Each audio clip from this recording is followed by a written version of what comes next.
presidente Donald Trump ha descartado definitivamente el ingreso de Ucrania a la OTAN, una de las propuestas que hiciera Europa y la administración de Biden para intentar respaldar a Ucrania en esta guerra contra Rusia. Es uno de los argumentos que se ha caído en todo este proceso de negociación. Ucrania, un país parte de la periferia de una potencia nuclear, en este caso Rusia, que por supuesto busca defender sus intereses. Ya el profesor Eloy Torres nos explicaba en el segmento anterior cómo fue el proceso para llegar a la guerra definitiva ese 2022, donde el presidente Vladimir Putin proclama esta operación militar especial. Y aquí hay un actor fundamental que también hay que incorporar al análisis, como ya lo anunciábamos anteriormente, y es el asunto de Europa y el papel que puede tener Europa en todo esto, que antes de la llegada del presidente Donald Trump, pues tenía cierto entendimiento con Joe Biden para mantener la guerra en territorio ucraniano.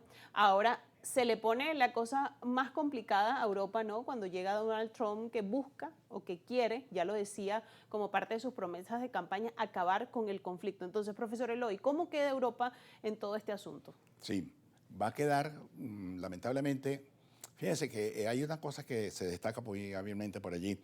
En 1945, cuando se llevaron los acuerdos de Yalta, había una fotografía en la que estaban los tres grandes, que eran Roosevelt, Churchill, Roosevelt y Stalin.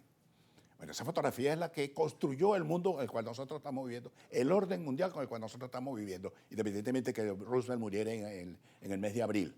Eso es otra cosa, pero yo me refiero al hecho político que se conformó, que fue la construcción de un orden que duró, es que está durando hasta ahora. Ahora ese orden fue subvertido, fue convertido en una especie de correderas absurdas detrás de un conflicto como que requiriendo repetir la espiritualidad cuando en la Primera Guerra Mundial, que todo el mundo quería la guerra y resulta que esa fue una guerra absurda, necia.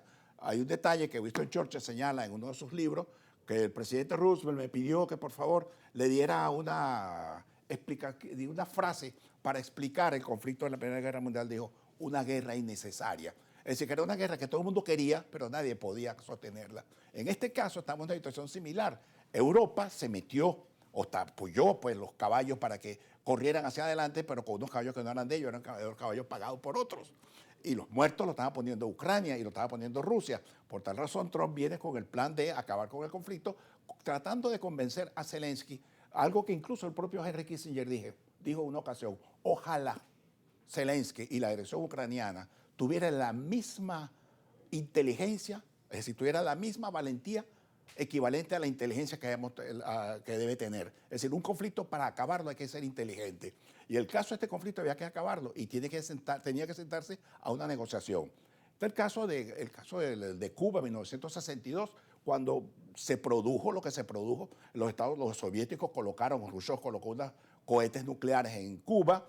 Y bueno, vino la gran tensión, guerra, no sé qué, el bloqueo, hasta que por fin se pusieron de acuerdo los rusos, los soviéticos y los americanos, Kennedy y Khrushchev, y sacaron los cohetes de allá. Fidel Castro, por supuesto, se molestó muchísimo, entonces no pudo hacer absolutamente nada, porque no se iba a pelear ni con los rusos ni con los americanos, pero simplemente le puso en las paredes de la embajada soviética en La Habana, Niquita, muñequita, lo que se da no se quita. Con esto quiero decir pues que los actores, un poco siguiendo lo que señaló Tucídides, el famoso teórico de la historia griega, quien decía en un aforismo suyo, muy válido por cierto, dice, los poderosos hacen lo que pueden, mientras que los débiles sufren lo que deben. Un actor, como es el caso de Ucrania, que se embarcó en una autopista por querer ser miembro de la OTAN, aconsejado por Occidente, por esa Europa que hoy en día está en una situación de minusvalía, se embarcó en este conflicto y llevó a su país a esos millón y tantos de muertos, tanto rusos como ucranianos. Hoy en día lo que importa es la paz, acabar con esa tensión, hay que reconstruir a Ucrania. Las economías europeas se tienen que reconstruir, pero Europa tiene que pagar un sacrificio, tiene que pagar un costo, porque eso no puede ser gratuito. Y en eso tiene Trump razón, diciéndole, o ustedes pagan, porque yo no lo voy a pagar por ustedes, sino yo me voy de aquí y le dejo ese asunto a ellos para que resuelvan ellos el problema. El asunto, por ejemplo, el detalle de las tierras raras que acusan a Trump de quererse coger las tierras raras ucranianas. Pero por favor, señores, ¿cuánto invirtió los Estados Unidos en ese conflicto? independientemente que no era Trump el que estaba mandando Biden. Pero ¿cuánto se invirtió? Casi 300.000 millones. Y eso va a ser de gratis. Eso lo costearon los ciudadanos norteamericanos pagando impuestos haciendo esa De guerra. hecho, la opinión pública estadounidense estaba muy en contra de seguir dando dinero para la guerra ucraniana, de seguir dando dinero a los ucranianos por la situación que estaba teniendo Estados Unidos, la situación interna a nivel económico. No, y lo más importante de todo esto es que el mundo tiene que entender que hoy se está construyendo, se está edificando un nuevo orden mundial. La fotografía a la que estoy haciendo yo referencia de 1945, hoy va a hay que cambiarla. ¿Por qué? Porque van a ser 3 factores los que van a decidir la suerte del mundo. Van a ser los Estados Unidos, va a ser China y en menor medida Rusia, pero va a estar allí. Entonces, Europa va a quedar fuera de foco. ¿Por qué? Porque se inmiscuyó en un conflicto sin ninguna necesidad y ahí están las élites políticas europeas, ha llevado al continente a un fracaso. Y bueno, ¿y quién paga todo eso? Lo pagan los europeos, lo pagan los ciudadanos, han equivocado una política enmarañándose pues en unas visiones todas complejas que no le ha permitido salir adelante y por esa razón Trump ha llegado, como ha llegado, a señalarles a ellos que tienen que aumentar del 2 al 5% para el mantenimiento de la OTAN en Europa.